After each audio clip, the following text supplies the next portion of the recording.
ফুচকা বিক্রি করে লাখ লাখ টাকা। তাই এই ভাইরাল ফুচকা খেতে চলে গিয়েছিলাম গুলশান 2। ক্যান ইউ ইমাজিন এত ক্রাউড শুধুমাত্র ফুচকা খাওয়ার জন্য? এটা কি আসলে ওয়ার্থ ইট? জানতে চাইলে ডোন্ট স্কিপ দিস ভিডিও। এখানে নাকি প্রতিদিন বিক্রি হয় প্রায় 40 কেজি ফুচকা এবং 160 কেজি দই। যদিও আমি কোনো ফুড ব্লগার না, বাট এত হাইপ দেখে আমরা চলে গিয়েছিলাম এই ভাইরাল ফুচকাটি ট্রাই করতে। এই ফুচকা খেতে চাইলে আপনাকে দাঁড়াতে হবে লম্বা লাইনে, আর প্রতি প্লেট ফুচকার দাম ছিল 130 টাকা। ফুচকা বানানোর প্রসেসটা খুবই স্যাটিসফাইং ছিল।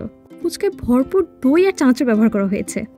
Now it's time to test. Honestly আমার কাছে একদমই একটা বেসিক দই ফুচকা মনে হয়েছে, যেটা আমরা সচরাচর খেয়ে থাকি। সবচেয়ে মজার ব্যাপার হলো ঠিক পাশে এরকম আরও কয়েকটি দই ফুচকার দোকান রয়েছে যেখানে সেম দই ফুচকা বিক্রি করা হচ্ছে, কিন্তু সেখানে তেমন কোনো ক্রাউড নেই। So the question is, are we running after taste or trend? Anyways, আপনারাও যদি আমার মতো এই ভাইরাল ফুচকা ট্রাই করতে যান, তাহলে আপনাদের চলে যেতে হবে গুলশান 2 বার্গার কিং এর ঠিক সামনে।